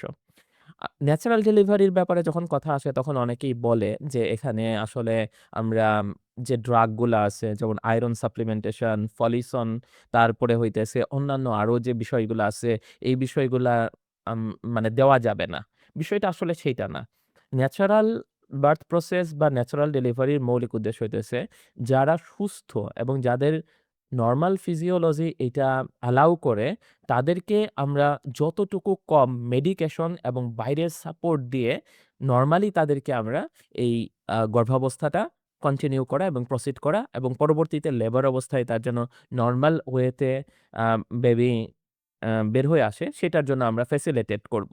কিন্তু যখন কোনো একটা এমার্জেন্সি কন্ডিশন তৈরি হবে, যখন কোনো ধরনের কোনো প্রয়োজন তৈরি হবে, তখন তাকে অবশ্যই সে অনুযায়ী আমাদেরকে আম আম আ সার্ভিস দিতে হবে। সে অনুযায়ী আমাদেরকে আম ট্রিটমেন্ট প্রোভাইড করতে হবে। তো আমাদের এই প্রশ্নটা আমাদের পেইজে অনেক ক্ষেত্রে আসে। যারা বিশেষ করে নরমাল ন্যাচারাল বার্থ নিয়ে এখন কাজ করতেছে। একটা ওয়ার্ড আছে, এক ধরনের তৈরি হচ্ছে, দৌলা বলে তাদেরকে। যারা আম বার্থ এডুকেটর, তাদেরকে বলা হয় বার্থ এডুকেটর। যে একটা মা যখন গর্ভাবস্থায় যাবে, তখন গর্ভাবস্থার শুরু থেকে শেষ পর্যন্ত তাকে বিভিন্ন বিষয়ে এডুকেটেড করা, তাকে বিভিন্ন বিষয়ে মেন্টালি সাপোর্ট দেওয়া, তাদের কাজ হইতেছে এইটা। এবং তারা অনেক সময় বলে যে, যখন আমরা ন্যাচারাল বার্থ প্রসেস এর ভিতর দিয়ে যাব, তখন এপিসিওটমি দেওয়া যাবে না। এপিসিওটমি দিলে আসলে সেটা ন্যাচারাল প্রসেস এর ভিতরে থাকে না এবং সেটার ভালো করে এপিসিওটমি দিলে তার মানে ওখানে যে কাটটা দেওয়া হয়, যে ইনসিশনটা দেওয়া হয়, সেটা ঠিকমতো জোড়া লাগে না। বিষয়গুলো আসলে অতিরঞ্জিত। যখন একটা বাচ্চার মাথা বড় এবং মাথা আটকে গেছে, এটা বের হচ্ছে না। তো এই মাথাটা যদি আমি একটু কেটে না দেই, মানে এপিসিওটমি আমি যদি না দেই, মাথাটা না সরি, আমি যদি ওখানে একটু ইনসিশন না দেই, কেটে না দেই, তাহলে বের হওয়ার সময় যখন আমি ফোর্স করে বের করব, তার যে ওয়ালটা আছে, যে আ যেখান দিয়ে বাচ্চা বের হইতেছে, সেটার যে চারপাশের ওয়ালটা আছে, সেটা রাপচার হয়ে যাবে এবং সেটা অনেক জায়গাতে টিয়ার হয়ে যাবে। রাপ তো এই জায়গাতে তখন প্রচন্ড ব্লিডিং হবে। তো যেখানে প্রয়োজন সেখানে আমাদেরকে ওই আম ট্রিটমেন্ট বা ওই প্রসিডিউর ফলো করতে হবে। আর সিজারিয়ান সেকশন এর বিষয়টা যেটা, যে আমাদের মৌলিক উদ্দেশ্য হইতেছে যে আমরা অবশ্যই আম সিজারিয়ান সেকশনকে যতটুকু কমিয়ে নিয়ে আসা যায়, সেটা নিয়ে আমরা কাজ করব। কিন্তু যার প্রয়োজন, তাকে যদি আমি সিজারিয়ান সেকশন এর ভিতরে না নিয়ে যাই, তাহলে এটা তার লাইফ রিস্ক তৈরি করবে এবং তার লাইফকে এন্ডেঞ্জার করবে। তো আমাদের প্রত্যেকটা মুহূর্তে আমাদের যে হসপিটালের যে ম্যানেজমেন্ট সিস্টেম, সেই ম্যানেজমেন্ট সিস্টেমে প্রত্যেকটা মুহূর্তে বাচ্চার যে ডেলিভারি যে প্রসেসটা আছে সেটাকে মেইনটেইন করা হবে। সেটাকে ফলো আপ করা হবে বোথ ফিজিক্যালি এবং আল্ট্রাসোনোগ্রাফির মাধ্যমে এবং অন্যান্য মেশিনারিজের মাধ্যমে, প্রযুক্তির মাধ্যমে, এবং যখন যার সিজারিয়ান সেকশন প্রয়োজন তাকে সিজারিয়ান সেকশন সার্ভিস প্রোভাইড করা হবে। যার সেটা প্রয়োজন না, সেক্ষেত্রে আমরা কোনো অবস্থাতেই সিজারিয়ান সেকশন করব না। তাকে আ আনএইডেড বা নরমাল ডেলিভারি অথবা ন্যাচারাল ডেলিভারি প্রসেসের ভিতর দিয়ে আমরা নিয়ে আসব। এখন দেখা যায় অনেক সময় যে হাসব্যান্ড এই সময়ে থাকতে চায় ওয়াইফের সাথে। তো যদি ভেতরে আপনাদের কেবিন সিস্টেমগুলা এরকম থাকে যে এখানে ফিমেল অনলি সেটআপ থাকে। তো যদি ওয়ার্ডের কোনো সিস্টেম থাকে। তো এখানে যদি একজন হাসব্যান্ড ওই মহিলার সাথে থাকতে চায়, তাহলে ওইটা পসিবল হবে কিনা এখানে? আম চমৎকার প্রশ্ন। অনেকেই আসলে এটা বলে যে বাইরের দেশগুলাতে হাসব্যান্ডরা ওইখানে উপস্থিত থাকে এবং যখন বিশেষ করে নরমাল ডেলিভারির ক্ষেত্রে, যে নরমাল ডেলিভারির ক্ষেত্রে হাসব্যান্ডরা মাকে উৎসাহ দেয়। তা তারপরে তাকে মেন্টালি তাকে সাপোর্ট করে। বিষয়টা আসলে আমার ওইখানে যখন একটা প্রসিডিওর চলতেছে, সেখানে হাসব্যান্ডের ওয়াইফ ছাড়াও আরো অনেক স্টাফ থাকে। ডক্টর থাকে, নার্স থাকে, মিডওয়াইফ থাকে এবং অ্যানেসথেসিওলজিস্ট থাকে। ওখানে যদি আমি মেল হাসব্যান্ডকে অ্যালাও করি, তাহলে এটা কিন্তু বাকিদের জন্য কিন্তু একটা কমপ্লিকেটেড সিচুয়েশন তৈরি করবে এবং সেখানে একটা টিম, একটা hospital management team, doctor team, তারা একজন পুরুষ মানুষের উপস্থিতি ছাড়া বিষয়টাকে যেভাবে মেইনটেইন করতে পারবে, একজন হাসব্যান্ডের উপস্থিতিতে বা পুরুষের উপস্থিতিতে কিন্তু সেইটা পারবে না। আর ২ নম্বর বিষয় হইতেছে যে যখন এই সফিস্টিকেটেড আ আ কেস গুলাকে ডিল করা, সফিস্টিকেটেড বলতে বুঝাইতেছি এটা তো অবশ্যই ফিমেলের জন্য একটা স্পর্শকাতর এরিয়া সংলগ্ন বিষয়। তখন এই অবস্থায় যখন অন্য একটা পুরুষ মানুষ এই জায়গাতে উপস্থিত থাকে, তখন এটা কিন্তু ডক্টর এবং অন্য স্টাফদের জন্য একটা বিব্রতকর অবস্থা তৈরি হয়ে যায়। সো আমরা আ আনফরচুনেটলি আসলে ইসলাম আসলে এইভাবে কোনো অবস্থাতেই এই বিষয়টাকে কোনো সময় বলে নাই যে মাদেরকে সাপোর্ট করার জন্য বা তাদেরকে এটাকেই করার জন্য হাসব্যান্ডকে উপস্থিত থাকতে হবে অথবা আ বা আমাদের যে লেগাসি, ইসলামিক লেগাসি, সেই ইসলামিক লেগাসিতে আমরা কোনো সময় এটা দেখি না যে নরমাল ডেলিভারি বা এটাকে আম সাপোর্ট করার জন্য, মাকে সাপোর্ট করার জন্য ওই অবস্থায় হাসব্যান্ড আম আ ডেলিভারি প্রসেসে বা প্রসিডিউর এর সময় উপস্থিত ছিলেন। সো এটা আসলে যতটুকু শুনতে ভালো শোনা যায় কিন্তু এটা আসলে ইসলামিক কোনো প্রসিডিউর না বা ইসলামিক কোনো ব্যবস্থা না। আপনাদের পেইনলেস ডেলিভারির কোনো ব্যবস্থা থাকবে কিনা? হ্যাঁ, আমাদের আলহামদুলিল্লাহ পেইনলেস ডেলিভারির ব্যবস্থা থাকবে। আচ্ছা, আমরা এখানে কথায়, কথায় বললাম যে আপনারা একটা আইপিডি এবং ওপিডি সার্ভিস আলাদা রাখবেন। তো আপনাদের ওপিডিতে বললেন যে সাইকিয়াট্রি, ইসলামিক সাইকোলজি। আ কনভেনশনাল সাইকিয়াট্রি, সাইকোলজি আর ইসলামিক সাইকিয়াট্রি, সাইকোলজি এখানে আলাদা কোনো ডিমার্কেশন আছে কিনা বা এটা আপনারা কেন বলতেছেন? জাযাকুমুল্লাহ খাইরান। এটা আসলে খুবই গুরুত্বপূর্ণ একটা প্রশ্ন এবং এই প্রশ্নটা করার জন্য। তো আ বর্তমানে আমাদের যে সাইকিয়াট্রি এবং সাইকোলজি যেটা আছে, আ কনভেনশনাল সাইকোলজি, এটা আসলে আম এটাতে আমাদের যে মুসলিম আইডেন্টিটি বা মানুষ হিসেবে আমাদের আইডেন্টিটির যে মৌলিক একটা বিষয়, সোল, এই সোলটাকে আসলে আ গুরুত্ব দেওয়া হয় না। স্পিরিচুয়াল আমাদের যে আইডেন্টিটি, সে স্পিরিচুয়াল আইডেন্টিটিকে আ মানে এটাকে অ্যাকনলেজ করা হয় না। এবং এই সাইকোলজি এবং সাইকিয়াট্রিকে আম সোললেস সাইকিয়াট্রি অথবা সাইকোলজি বললেও আসলে ভুল হবে না। আম আমাদের যে সাইকিয়াট্রিক যে কন্ডিশন গুলা আছে, সাইকোলজিক্যাল যে কন্ডিশন গুলা আছে, সেই সাইকিয়াট্রিক এবং সাইকোলজিক্যাল কন্ডিশন গুলাকে ট্র্যাডিশনালি শুধুমাত্র আ ফিজিক্যালি এবং মেন্টালি বলতে হইতেছে আমাদের ব্রেইনের বিভিন্ন নিউরোকেমিক্যালস, হরমোনাল বিভিন্ন ধরনের রেগুলেশনস এর মাধ্যমে এটাকে ডিফাইন করা হয়। এটাকে ডেসক্রাইব করা হয়। কিন্তু ইসলাম এই জায়গাতে আরেকটু বেশি কিছু বলে। যে সাইকিয়াট সাইকোলজি মানুষের যে হিউম্যান সাইক আছে, সেই হিউম্যান সাইকটা শুধুমাত্র ফিজিক্যাল এবং মেন্টাল স্ট্যাটাস বা কন্ডিশন না। এটা এটাতে আমাদের ভিতরে একটা স্পিরিচুয়াল আইডেন্টিটি আছে এবং সেই স্পিরিচুয়াল আইডেন্টিটির সাথে আমাদের সাইকিয়াট্রি, সাইকোলজি এই বিষয়গুলা খুব বেশি পরিমাণ ইন্টারকানেক্টেড এবং যেমন বিভিন্ন ধরনের যে অবস্থাগুলো আছে যেমন রাগ রাগকে আমি শুধুমাত্র এইখানে ট্র্যাডিশনাল সাইকিয়াট্রি এবং সাইকোলজিতে দেখা হবে যে তার ফিজিক্যালি সে হয়তোবা খুব বেশি পরিমাণে মানে খুব স্ট্রেসের ভিতরে আছে। যেমন সে প্রচণ্ড রৌদ্রের মধ্যে আছে, এখন প্রচণ্ড জ্যামের ভিতরে আছে। এই যে ফিজিক্যাল এনভায়রনমেন্টাল কন্ডিশন তৈরি হইছে, এতে করে তার অ্যাঙ্গার ডেভেলপ করছে এবং সেই অ্যাঙ্গারে সে বাসায় গিয়ে তার ওয়াইফের সাথে, বাচ্চাদের সাথে রাগারাগি করতেছে। রাস্তায় রিক্সা ড্রাইভারের সাথেও করেছে। তো এরপরে হইতেছে যে যখন আম তার নিউরোকেমিক্যাল ইমব্যালেন্স হইতেছে। সে ভালো করে ঘুমাইতে পারতেছে না। তার থাইরয়েড হরমোনের ইমব্যালেন্স হইছে। তার ভিটামিন ডির ডেফিসিয়েন্সি হইছে। তার আম আম অ তার আরো যে বিষয়গুলা ডোপামিন, অক্সিটোসিন, সেরোটোনিন এগুলার ইমব্যালেন্স হইছে।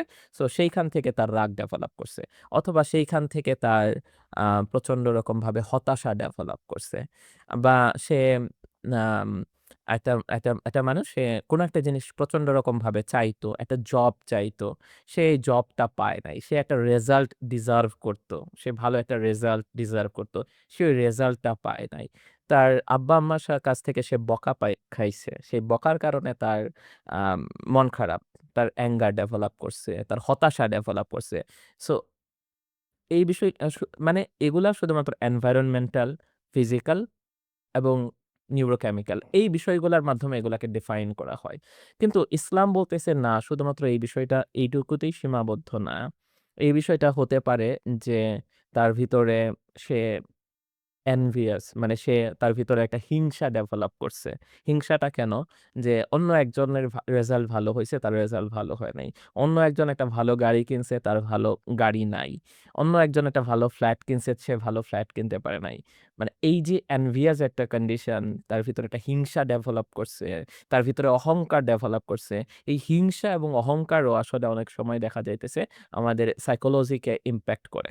তারপরে হইতেছে যে আমাদের যে অবস্থাগুলো আছে যে আমরা আমাদের আম আমাদের ক্রিয়েটরের সাথে আমাদের যে কানেকশন, সেই কানেকশনটা আমাদেরকে অনেক সময় মেন্টাল পিস দিতে পারে। আবার সেইটার থেকে আমরা যখন দূরে চলে যাইতেছি, তখন এইটা একটা ভিন্ন একটা অবস্থা তৈরি করতে পারে। নেগেটিভ একটা কন্ডিশন ক্রিয়েট করতে পারে।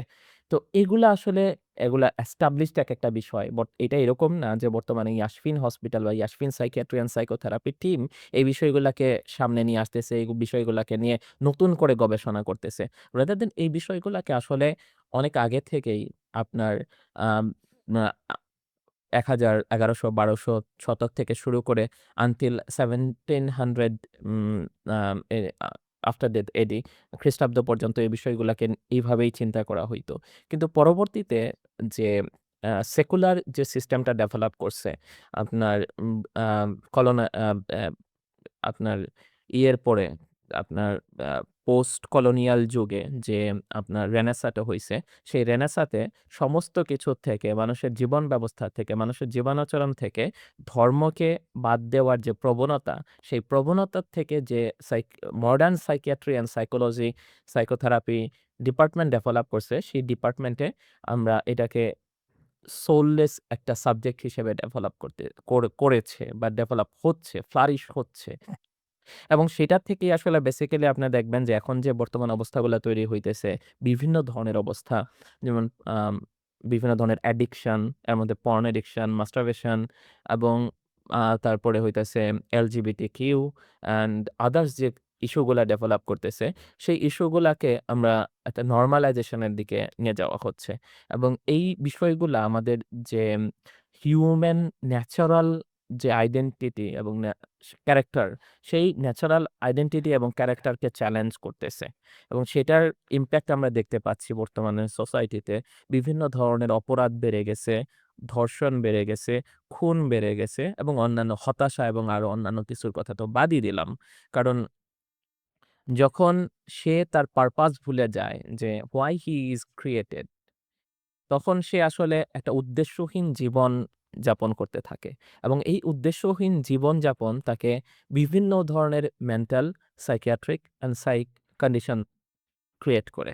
এটাকে যদি আমরা ফাইট করতে চাই তাহলে আমাদের আ সাইকিয়াট্রি এবং সাইকোলজিকে এটার যে মৌলিক অবস্থান এটা স্পিরিচুয়ালিটির সাথে কানেক্ট করা, সেই জায়গাতে আমাদেরকে ফিরতে হবে। এবং এই জায়গাটা শুধুমাত্র যে ক্লিনিক্যাল কন্ডিশনের সাথে রিলেটেড সেটা না, আরো অনেক কিছুর সাথে রিলেটেড।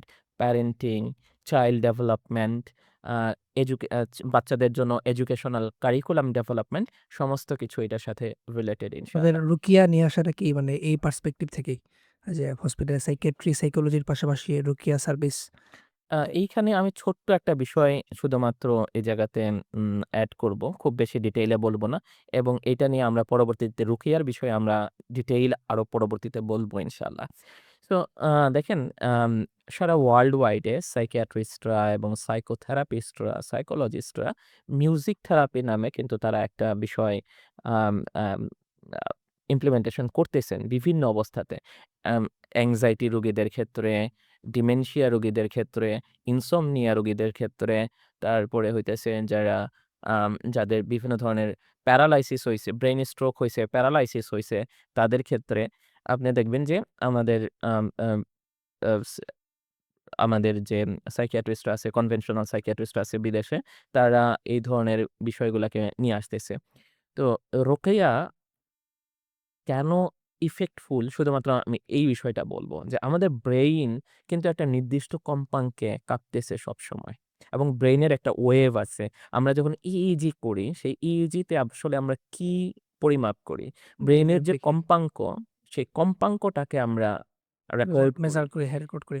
এবং এই কম্পাঙ্ককে সরাসরিভাবে আপনার ইফেক্ট করতে পারে।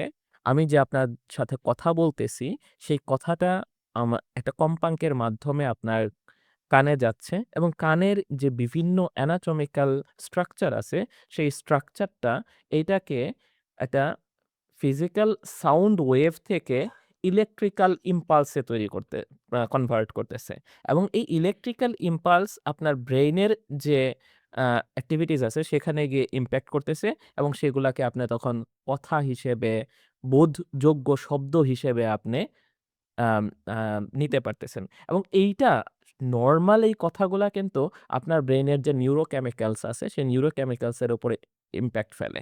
এবং আমি যদি আপনার সাথে উত্তেজিতভাবে কথা বলি, জোরে, জোরে চিৎকার করি, তাইলে আপনার স্ট্রেস হরমোন নিউরোকেমিক্যাল গুলা আপনার সেখান থেকে রিলিজ হবে। আমি যদি আপনার সাথে কাম অ্যান্ড কোয়াইট ভাষায় কথা বলি এবং আপনি যদি এখানে রিল্যাক্স ফিল করেন, তাইলে আপনার আম আ স্ট্রেস হরমোন কমবে এবং আপনার ভালো লাগার যে হরমোন, সেই হরমোনটা এখানে বাড়বে। এটা সায়েন্টিফিক্যালি প্রুভড। এটা সায়েন্টিফিক্যালি প্রুভড। সো এখন আসেন যে রুকিয়া আসলে কিভাবে আমাদের সাথে কাজ করতে পারে। সো বেসিক্যালি রুকিয়ার তো ২ টা বিষয়। একটা হইতেছে স্পিরিচুয়াল, আরেকটা হইতেছে ফিজিক্যাল। স্পিরিচুয়াল বিষয়টা যেটা, সেটা সরাসরিভাবে আল্লাহ সুবহানাহু ওয়া তাআলার সাথে কানেক্টেড। এবং এইটা নিয়ে আসলে আমরা যারা মুসলিম এবং আমরা যারা বিশ্বাসী, তাদের তো আসলে এইখানে মানে অবিশ্বাসের বা তাদের সন্দেহের কোনো জায়গাই নাই এই জায়গাতে। সেকেন্ডলি, এটা একটা মেডিকেল একটা আ আ প্রসিডিউর এটা একটা মেডিকেল প্রসিডিউর যে আমি বিভিন্ন ধরনের আনস্টেবল কন্ডিশন এ আছি, রাগ, অ্যাঙ্গার ম্যানেজমেন্ট এবং বাকি অনেক কিছু।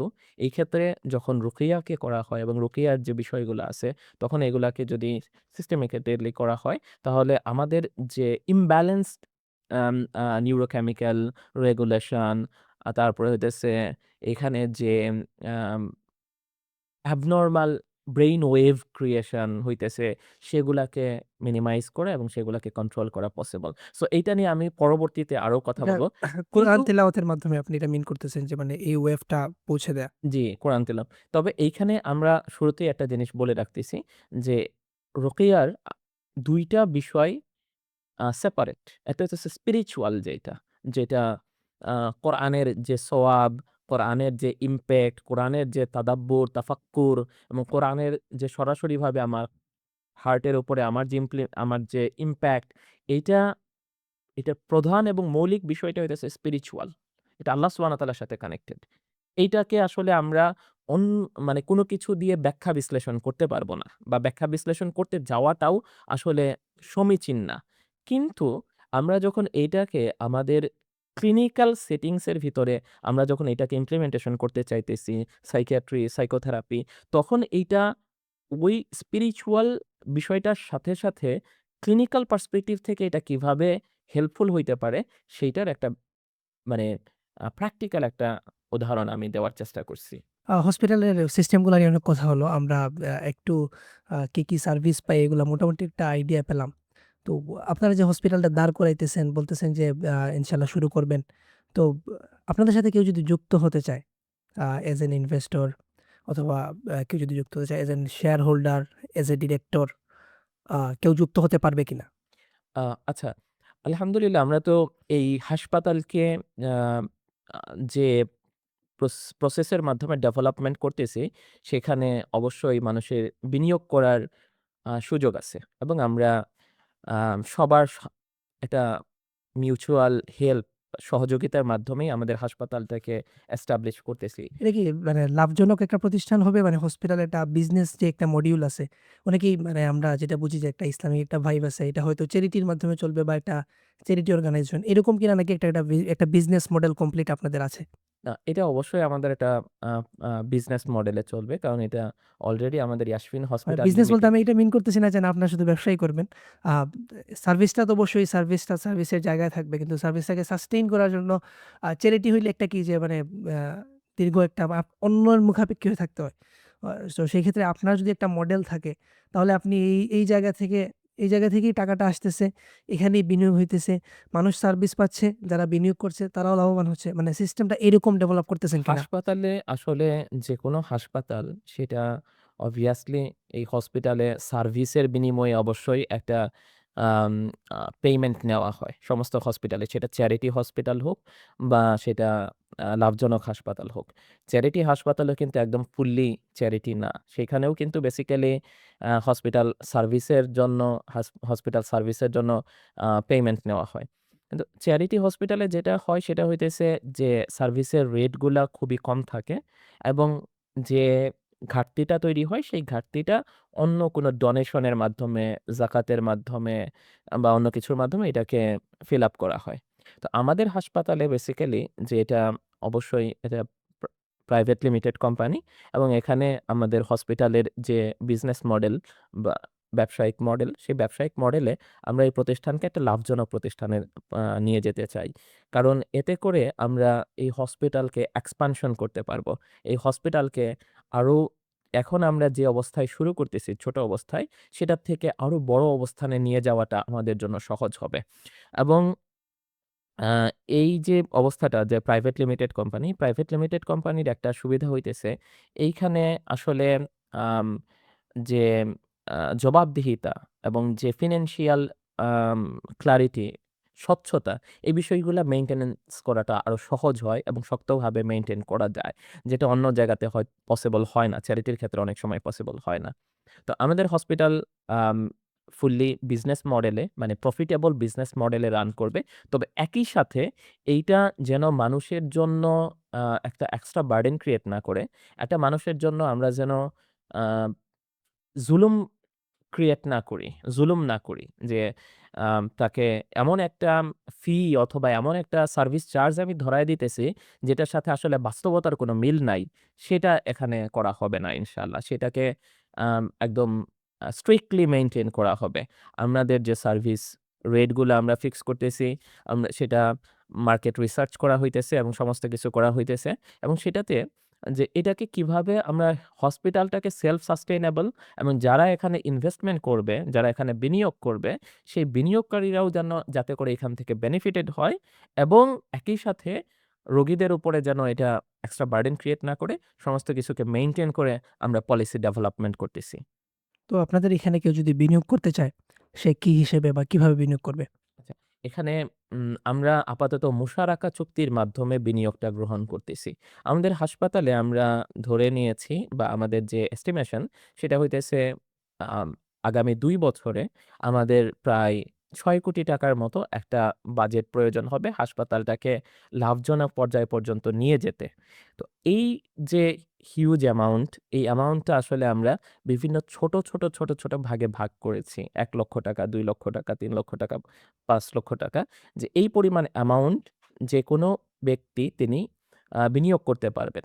য যদি তিনি আমাদের পলিসির সাথে একমত হন। আমরা বিনিয়োগের ক্ষেত্রে কিছু আমাদের আম শর্ট কোয়েশ্চেন আছে বা একটা কোয়েশ্চেনারি আছে যেটা আমরা তাদেরকে প্রোভাইড করি এবং সেটাতে তিনি যদি একমত হন এবং তার আনসারগুলা যদি স্যাটিসফাইড হয়, তাহলে আমরা তাদের কাছ থেকে বিনিয়োগ গ্রহণ করতেছি। কিন্তু এটা আপনাদের এই মুশারাকা বিনিয়োগের চুক্তির যে মাধ্যমে। বিষয়টা কি আপনাদের যে মুফতি, আলেম যে বোর্ডটা আছে, ওই বোর্ড দ্বারা ওনাদের দ্বারা মনিটরড কিনা বা বিনিয়োগের ক্ষেত্রে যে ইসলামের বিধিবিধান আছে, এটা কি ওই বোর্ড কর্তৃক মনিটর করা হচ্ছে কিনা বা তাদের কোনো গাইডলাইন আছে কিনা এখানে? জি, আমাদের যে বিনিয়োগের যে বিষয়টা সেটা সম্পূর্ণরূপেই তাদের দ্বারা মনিটরড এবং তাদের গাইডলাইন অনুযায়ী এটা চলতেছে। এবং তারা শুরুতেই একটা প্রটোকল ডেভেলপমেন্ট করছেন বা একটা গাইডলাইন ডেভেলপমেন্ট করছেন। যে আমাদের চুক্তিনামাটা কিরকম হবে? একটা ইনভেস্টর আ কোন প্রসেসে আমাদের সাথে যুক্ত হবেন? তিনি যদি এক্সিট নিতে চান তাহলে তিনি কিভাবে এখান থেকে এক্সিট নিবেন? তার মুনাফা বন্টনটা কিভাবে হবে? সমস্ত কিছু এই জায়গাতে যে আমাদের যে আলেম ওলামা বোর্ড আছেন, সেই বোর্ডের মাধ্যমে মনিটরড এবং তাদের গাইডলাইন অনুযায়ী চলতেছে। আমরা আসলে কেন মুশারাকা চুক্তির মাধ্যমে বিনিয়োগটা গ্রহণ মুশারাকা করতেছি? বলতে আপনি এখানে আপনারা বুঝেছেন যে আপনাদেরও ইনভেস্টমেন্ট আছে এখানে, যারা পরিচালনা পর্ষদ আছে এবং আপনারা মানুষের থেকেও আপনারা ইনভেস্ট নিচ্ছেন। জি। এই ইনভেস্টটা কি মানে আপনারা শেয়ার হিসেবে নিচ্ছেন? যে আমরা বিভিন্ন হসপিটাল দেখতে পাই যে শেয়ার হোল্ডার নেয়া হয় বা একটা সার্টেন অ্যামাউন্ট অফ মানি থাকে যেটা সে পে করার মাধ্যমে সে একজন ডিরেক্টর হিসেবে বা ডিরেক্টরশিপ ক্লেইম করে। একজন ডিরেক্টরশিপ হিসেবে সে ওই হসপিটালের সাথে ইনভলভ থাকে। তো মুশারাকা চুক্তির এখানে কি মানে আপনারা মুশারাকার সাথে শেয়ার হোল্ডার বা ডিরেক্টর নিচ্ছেন কিনা? আ আমরা আপাতত কোনো শেয়ার হোল্ডার বা ডিরেক্টর নিচ্ছি না। আমরা শুধুমাত্র মুশারাকা বিনিয়োগের মাধ্যমেই আমরা বিনিয়োগটা গ্রহণ করতেছি। এই জিনিসটা কেন? আচ্ছা। আমি প্রথম চাইলাম আমি এখন আপনাকে ৳১০,০০,০০০ দিব। আমাকে আপনি শেয়ার হোল্ডার হিসেবে নেন। সমস্যা কি? আপনি টাকা পাচ্ছেন। প্রথমত যে একটা প্রাইভেট লিমিটেড কোম্পানিতে ৪৯ জনের বেশি শেয়ার হোল্ডার নেওয়ার সুযোগ নাই। তাইলে আমার আসলে যখন ৳৬,০০,০০,০০০ প্রয়োজন, সেই ৳৬,০০,০০,০০০ কে ৪৯ জন মানুষের কাছ থেকেই আমাকে নিতে হবে যদি আমি শেয়ার হোল্ডার প্রসেস এ যাই। যদি আমি মুশারাকা চুক্তিতে একদমই না নেই। এখন প্রশ্ন আসতে পারে যে আপনি তাহলে ১০ জন, ১৫ জন, ২০ জন শেয়ার হোল্ডার নেন। বাকি টাকা আপনি মুশারাকার মাধ্যমে আপনি মেইনটেইন করবেন। বা কেউ যদি ১৫,০০,০০০, ২০,০০,০০০, ২৫,০০,০০০ টাকা দিতে চায় তাহলে আপনি তাকে শেয়ার হোল্ডার হিসেবে নিলেন। বাকিটা আপনি মুশারাকার মাধ্যমে নিলেন।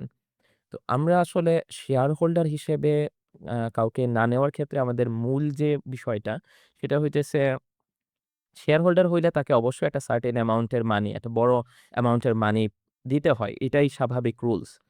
কিন্তু আমরা যা যে সিস্টেমটা নিয়ে কাজ করতেছি, ইসলামের আলোকে সমন্বিত চিকিৎসা ব্যবস্থা বা Islamic management system in hospital management.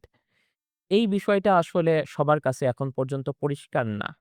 এবং এইটাতে আমরা ২০২০ সাল থেকে যখন আমরা ইসলামিক হসপিটাল সিস্টেম নিয়ে আমরা কাজ করতেছি, ইসলামিক হসপিটাল ম্যানেজমেন্ট নিয়ে কাজ করতেছি, তখন আমরা মেক্সিমাম যে মানুষদের কাছে রিচ করতে পারছি, তারা আসলে বেসিক্যালি এখন হয়তোবা জুনিয়র লেভেলের ডক্টর অথবা মিড লেভেলের ডক্টর। এই জুনিয়র এবং মিড লেভেলের ডক্টরদের জন্য ১০-১৫ লাখ, ২০ লাখ, ২৫ লাখ টাকা দিয়ে শেয়ার হোল্ডার হওয়াটা খুবই কঠিন একটা বিষয়। তো এই কারণে আমরা আমাদের যারা already Islamic hospital management system সম্পর্কে জানে এবং বুঝে, তাদেরকে অ্যাটাচ করার সুযোগটা শেয়ার হোল্ডার হিসেবে কম বা প্রায় নাই বললেই চলে। অন্য যে আম আ ক্রাউডটা আছে যারা যাদের কাছে টাকা আছে, যারা শেয়ার হোল্ডার হইতে আগ্রহী, তারা ইসলামিক হসপিটাল ম্যানেজমেন্ট সম্পর্কে তারা ওইভাবে এডুকেটেড না। এখন এই মানুষদেরকে যদি আমরা শরিয়া হাসপাতাল এর সাথে অ্যাক্টিভলি ইনভলভ করি শেয়ার হোল্ডার হিসেবে, তাহলে যে বিষয়টা দাঁড়াবে, তারা পরবর্তীতে এই ম্যানেজমেন্ট সিস্টেম এবং বাকি জিনিস এবং এইটার লভ্যাংশটা আসলে কতটুকু হবে? যদিও এটা একটা আম লাভজনক প্রতিষ্ঠান হিসেবে আমরা ডেভেলপ করতে চাচ্ছি। কিন্তু যেহেতু এই মডেলের হসপিটাল এর আগে আসে নাই, সুতরাং আমরা আসলে অ্যা লাভে কবে পৌঁছাবো এইটা অন্য হসপিটালের থেকে একটু ডিলেইড এবং লাভের যে পরিমাণ সেটাও আমরা এখন পর্যন্ত সার্টেইন না। এই ধরনের বেশ কিছু বিষয় আছে যে বিষয়গুলাতে পরবর্তীতে শেয়ার হোল্ডারদের সাথে একটা মনোমালিন্য তৈরি হওয়ার আশঙ্কা তৈরি হয়। মানে বেসিক্যালি থিমটা হইতেছে এইটা যে একজন মানুষ যে ইসলামিক যেই জুরিসপ্রুডেন্স, মেডিকেল জুরিসপ্রুডেন্স আছে এই জিনিসটা তার নলেজে থাকতে হবে এই এবং একই সাথে সে বিনিয়োগ করবে। এরকম মানুষ হলে আপনারা আপনাদের যে শেয়ার হোল্ডার বা ডিরেক্টরশিপ ওই পর্যায়ে নিতে পারেন। কিন্তু এটা যেহেতু আমরা ওয়াইড আসলে স্প্রেড না এরকম। বর্তমানে আমরা আসলে আম একটা সার্টেইন টাইম পর্যন্ত, এটা হতে পারে 5 ইয়ার্স। এই টাইম পর্যন্ত আমরা আসলে কোনো শেয়ার হোল্ডার অথবা ডিরেক্টরশিপকে আমরা ওপেন করতেছি না। আচ্ছা, আচ্ছা। ওপেন করতেছি না কেন? কারণ আমরা আ যে বিষয়টাকে বলতেছি বা যে বিষয়টাকে ফোকাস করতেছি বিনিয়োগের ক্ষেত্রে, যে আমরা একটা হাসপাতালকে মিনিমাম সাকসেসফুল মডেলে এস্টাবলিশ করতে চাই। এবং এটা যখন একটা সাকসেসফুল মডেলে এস্টাবলিশ হবে, তখন আমরা তাদেরকে সরেজমিনে প্র্যাকটিক্যালি তাদেরকে দেখাবো একটা ইসলামিক হসপিটাল ম্যানেজমেন্ট বলতে এই জিনিসগুলাকে বুঝানো হয় এবং এই হসপিটালটা এইভাবে রান করবে, এই গাইডলাইন এবং প্রটোকল ফলো করবে। ফিন্যান্সিয়াল মডেলটা এরকম হবে। আপনারা যদি এখন আমাদের সাথে যুক্ত হইতে চান, তাহলে আপনারা যুক্ত হইতে পারেন। কিন্তু তার আগে সেইটা এস্টাবলিশ করার আগে আমরা যদি একটা বড় অঙ্কের অ্যামাউন্ট মানুষদের কাছ থেকে নেই এবং পরবর্তীতে তারা আবেগের বশে, এখন কেউ আবেগের বশে বলল যে, "ওকে ঠিক আছে, আমি ৳২০,০০,০০০ দিলাম, ৳২৫,০০,০০০ দিলাম, শেয়ার হোল্ডার হইলাম।" কিন্তু পরবর্তীতে ১.৫ থেকে ২ বছর পরে সে যদি দেখে যে তার এই আ অ্যামাউন্টটা একটা সার্টেন অ্যামাউন্ট প্রফিট জেনারেট করতেছে না, সে যখন তখন যদি এখান থেকে এক্সিট নিতে চায়, তাহলে আমাদেরকে একটা বড় ধরনের একটা আ কোলাপস এর সিচুয়েশন এর ভিতরে পড়তে হতে পারে।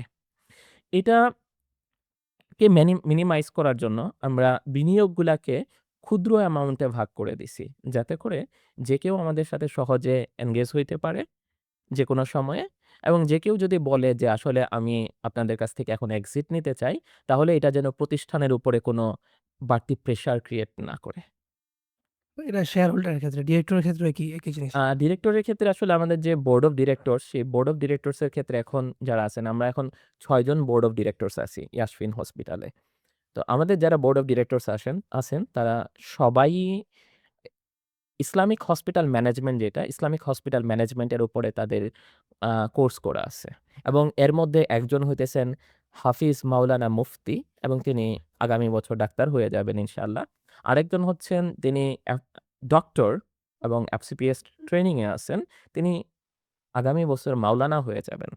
বাকিরা যারা আছে তারা যদিও হাফিজ মাওলানা না বা মুফতি না, কিন্তু তাদের সবারই মেডিকেল জুরিসপ্রুডেন্স এর উপরে ডিগ্রি আছে।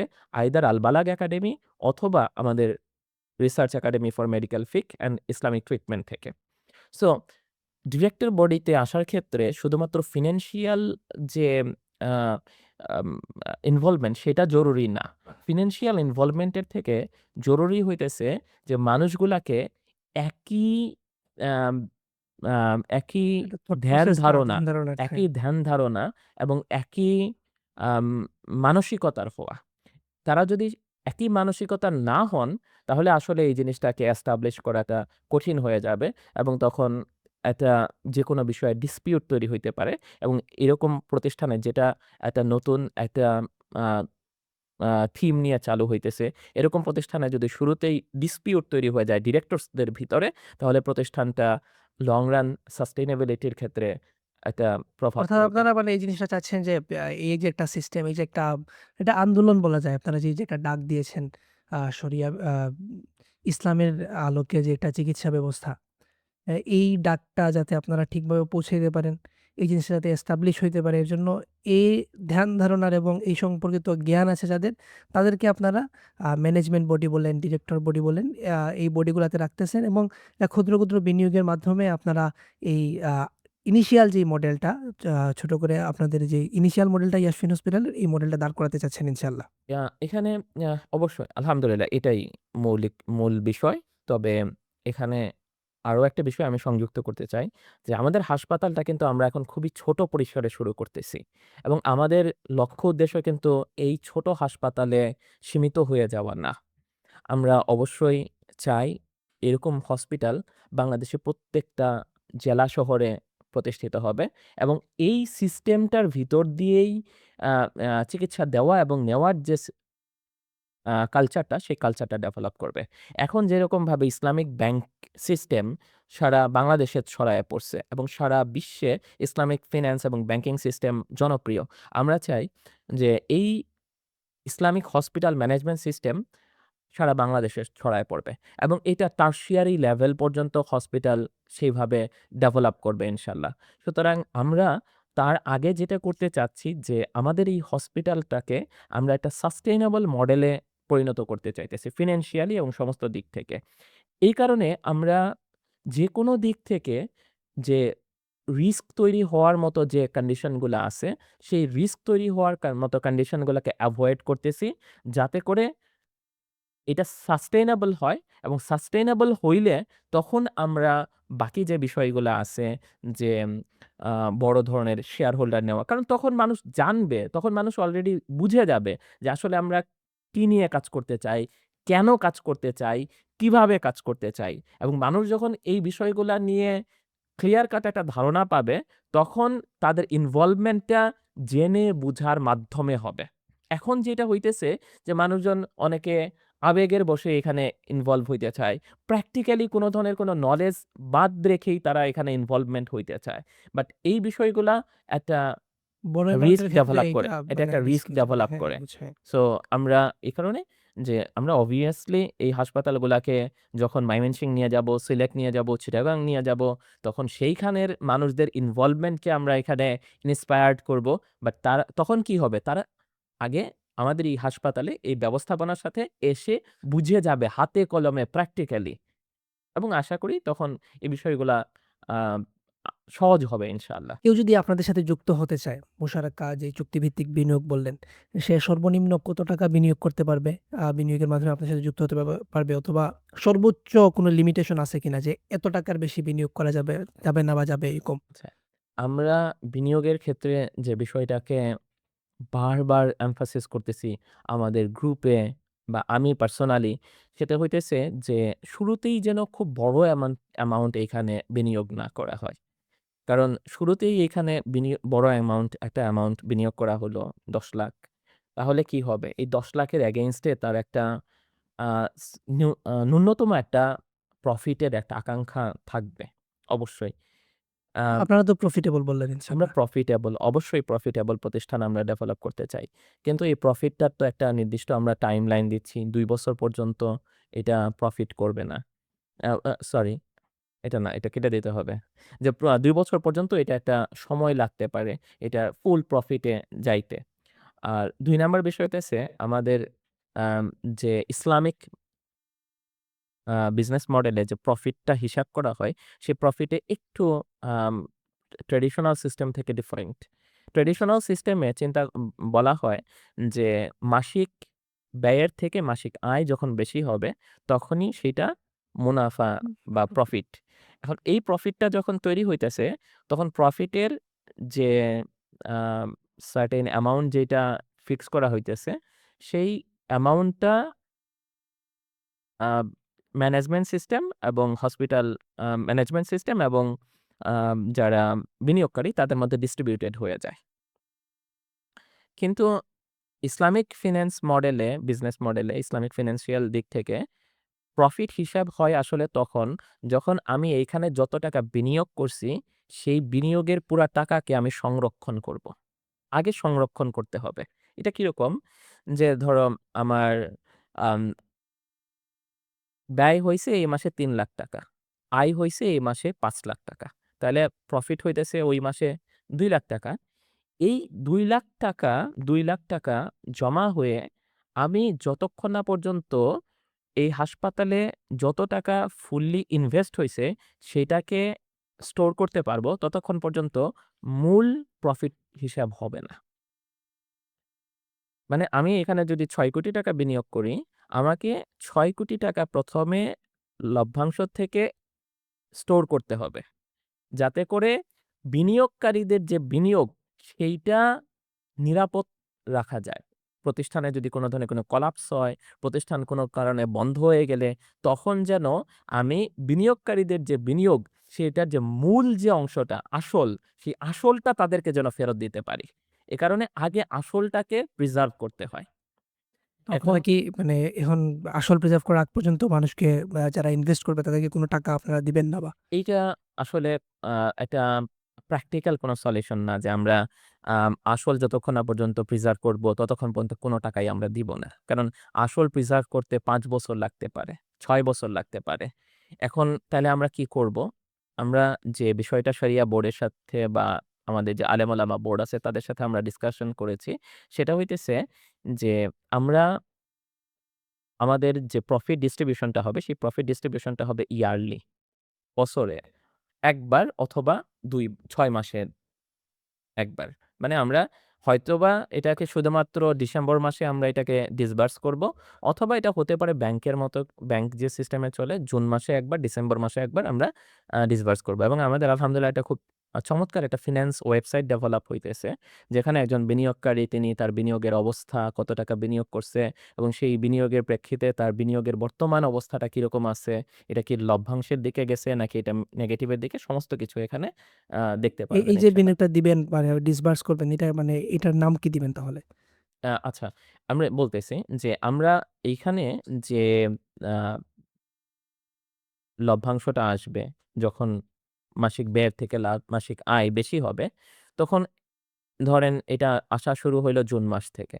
জুন মাসে ৳২,০০,০০০ লাভ হইছে, জুলাই মাসে ৳১.৫ লাখ লাভ হইছে, আগস্ট মাসে ৳৭৫,০০০ লাভ হইছে। তাহলে এইরকম করে ডিসেম্বর মাস পর্যন্ত যে লভ্যাংশটা আসবে, সেই লভ্যাংশটাকে আমরা ২ টা ভাগ করব। একটা ভাগ হইতেছে সেটা মূলধন হিসেবে জমা হওয়ার জন্য এটাকে আলাদা করে ফেলা হবে। ধরেন এটা 50%, 60%, 70% মূলধন স্টোর করার জন্য এটা আলাদা হয়ে যাবে। বাকি যেটা আছে 30, 35, 40 এইটা বিনিয়োগকারীদের মধ্যে এটা ডিস্ট্রিবিউটেড হবে। এখন এই যে ডিস্ট্রিবিউশনটা হইল, এই ডিস্ট্রিবিউশনটা পরে যখন হাসপাতাল প্রকৃত মুনাফায় পৌঁছাবে, মানে আর যেটা যেটা ইনভেস্ট হইতেছে করা হইছিল ওইটা যেটা যেটা উঠে যাবে যখন। যে ৳৬,০০,০০,০০০ ইনভেস্ট করা হয়েছিল, ৳৬,০০,০০,০০০ স্টোর হয়ে গেছে। তারপরে তো আমার প্রকৃত মুনাফা শুরু হইতেছে। সেই প্রকৃত মুনাফায় আমি যখন এটাকে আবার আম আম দেওয়া শুরু করব, তখন আমি এই সময়টায়, যে সময়টায় প্রকৃত মুনাফা হয় নাই, সেই সময়টায় যে মুনাফাটা আমি ডিসবার্স করতেছিলাম, সেইটাকে তখন সমন্বয় করা হবে। বুঝতে এবং পারছি। এটা ইসলামিক একটা পদ্ধতি এবং এটাকে ইসলাম অ্যালাও করে। তো আলহামদুলিল্লাহ আমরা ইসলামিক হসপিটাল সিস্টেম বা এখানে বিনিয়োগ, ইয়াসফিন হসপিটাল এবং ইয়াসফিন হসপিটালের যে লক্ষ্য, উদ্দেশ্য, কর্মপন্থা এগুলা সম্পর্কে জানলাম আলহামদুলিল্লাহ। আপনাদের ইয়াসফিন হসপিটাল প্রতিষ্ঠার জন্য যে স্টেপগুলো আল্লাহ যেন এগুলো সহজ করে দেন। এই ব্যাপারে অবশ্যই আমাদের দোয়া থাকবে এবং যারা আমাদের এই পডকাস্টটি দেখবেন আ যখন এটা লাইভ করা হবে, তো আশা করি আপনারা একটা ক্লিয়ার একটা কনসেপ্ট পাবেন যে কিভাবে আসলে একটা হসপিটাল বা ইসলাম কিভাবে আসলে একটা হসপিটাল ব্যবস্থাপনার মধ্যে ইনক্লুড হইতে পারে এবং এইটাকে কিভাবে একই সাথে চিকিৎসা সেবা, চিকিৎসা স্বাস্থ্যসেবা যেটি আমরা বলি with proper dignity, proper respect এবং এটা বিজনেস মডেল হিসেবে দাঁড় করানো যায় এই জিনিসটা আমরা বুঝতে পারবো আরো ক্লিয়ারলি এবং আ আমি নিজেও আসলে এইটার ব্যাপারে এখন যতটুকু শুনেছি আরো ইন্টারেস্ট বেড়েছে আমার। তো আমি নিজেও এখানে ইনভলভ হতে চাইবো। আ অবশ্যই আপনারা যারা দেখবেন আশা করি তারাও এই ব্যাপারে খোঁজখবর নিবেন ইনশাআল্লাহ। এটা একটা আমার কাছে এটা গ্রেট একটা ইনিশিয়েটিভ, গ্রেট একটা এন্ডেভার মনে হইছে আমাদের দেশের পার্সপেক্টিভে। যেহেতু আপনি বলছেন যে ইন্দোনেশিয়াতে অনেকগুলা হসপিটাল আছে অলরেডি। তো আশা করি ইনশাআল্লাহ এটা একদিন ফ্লারিশ করবে। সেই পর্যন্ত দোয়া রইলো, শুভকামনা রইলো ইনশাআল্লাহ। জাযাকাল্লাহ আজকে আমাদেরকে সময় দেওয়ার জন্য। জাযাকুমুল্লাহ খাইরান। আসসালামু আলাইকুম ওয়া রাহমাতুল্লাহ। ওয়ালাইকুম আসসালাম ওয়া রাহমাতুল্লাহ।